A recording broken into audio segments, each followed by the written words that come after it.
Hello everyone, Ryan here. Baby Driver. I recently saw this movie and I thoroughly enjoyed it. I really enjoyed it.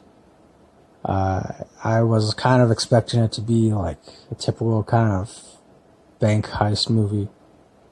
Granted that is like pretty much what most of the story revolves around, but it's really so much more than that.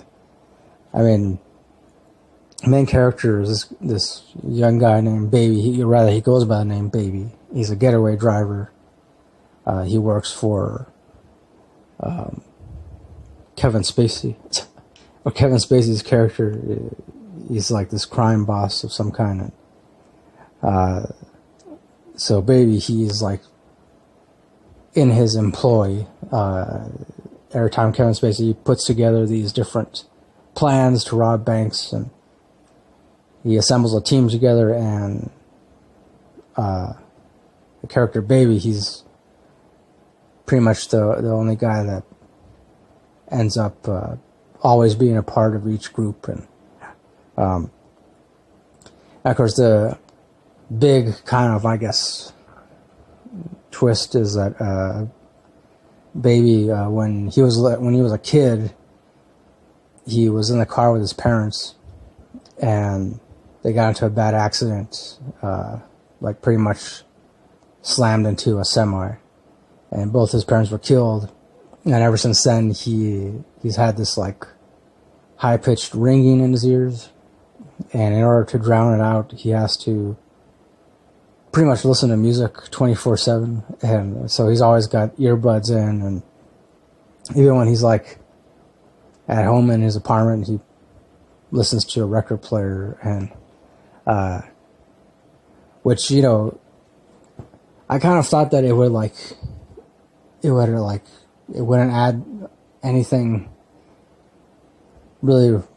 big to the movie, but I was surprised that it actually did, because and not only that, but like pretty much like every like playlist that this guy Baby like puts together, there was a reason for him doing it. It was like, so not only was the music helping to drown out the ringing in his ears, but it was also helping him to go through with these different bank heists, and also pretty much helped him to gain the enough confidence to,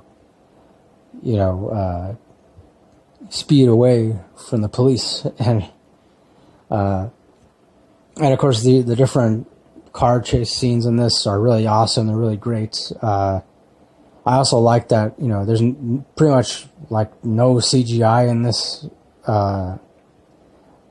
If there is, it's done in a way that you can't even tell.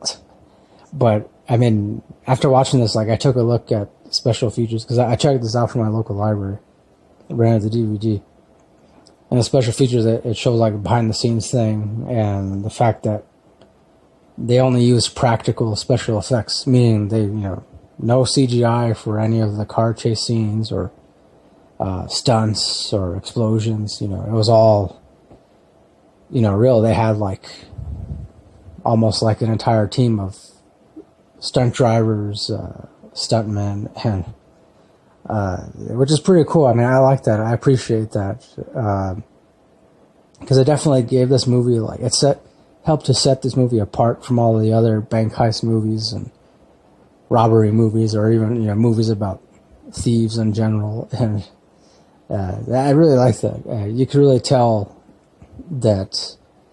I would say this is definitely a movie that you would need to watch more than once, in order to just to gain a greater appreciation for the intricacies of each car chase, and different special effects and whatnot. And so yeah.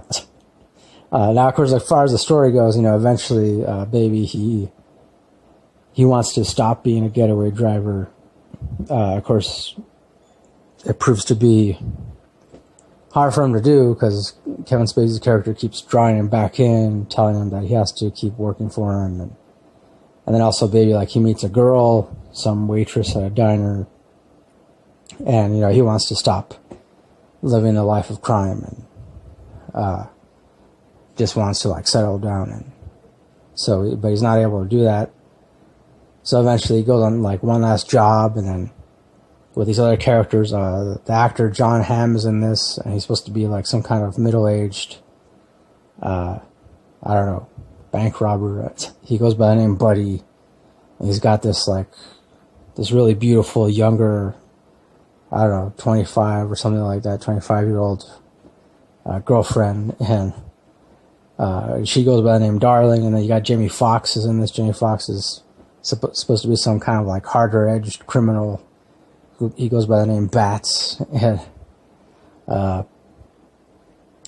was really interesting to see these different characters interact with each other, because they do it in a way where it's like, it's believable. It doesn't come off as like cheesy. It doesn't come off as like, they're just following a script, and they don't really care, like they're phoning it in. But no, in this, I could really tell that each actor, they weren't phoning anything in. They weren't like, it seemed like to me they're really invested in each character, the different characters they were portraying, and which is another thing that I liked about this movie.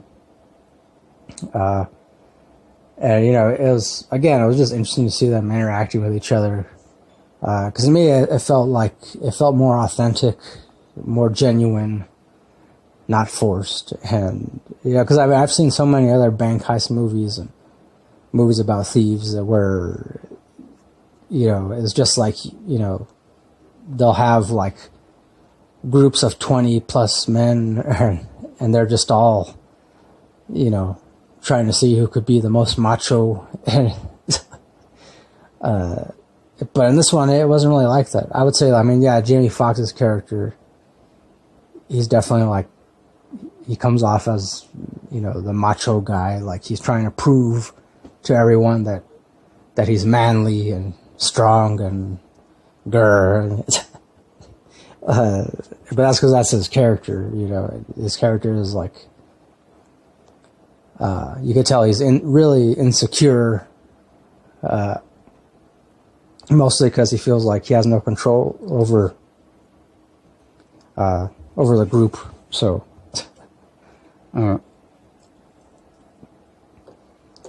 anyways, eventually the movie builds toward this pretty climactic ending, and I don't want to give anything away, but yeah, eventually baby, he is able to leave the life of crime. Of course he does have to accept some kind of punishment, for being involved in all these bank heists for so long. But yeah, and again, actually I would say the music, to me, it was like each song in this came almost pretty much came off, for me, it came off as like separate character too. Like each song in this was like a separate character, and each song ended up setting the mood for pretty much every scene.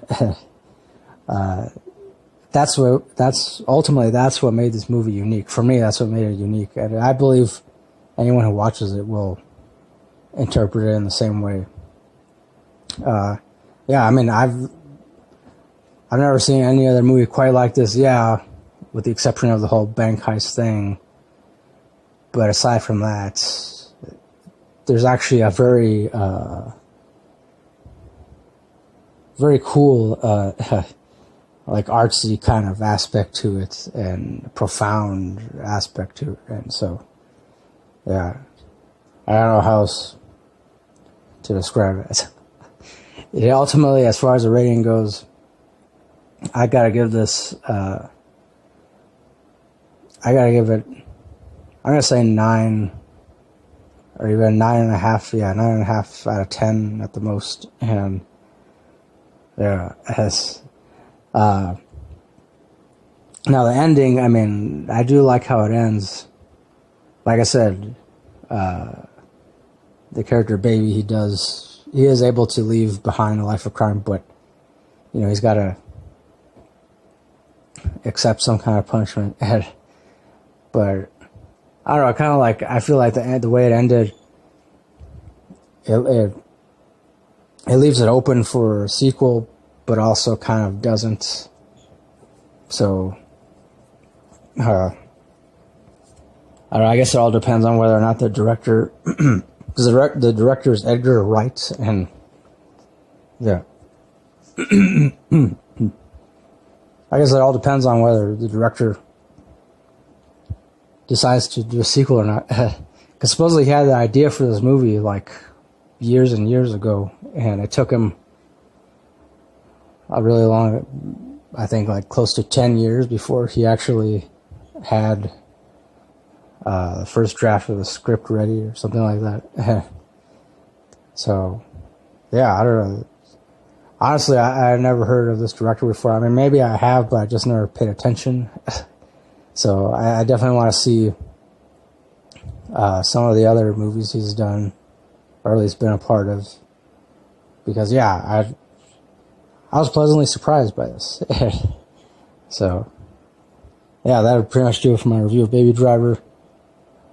Once again, I give it a 9.5 out of 10. Thanks for watching. Thanks for listening. As always, next time, don't forget, keep it real, keep on rocking, and peace.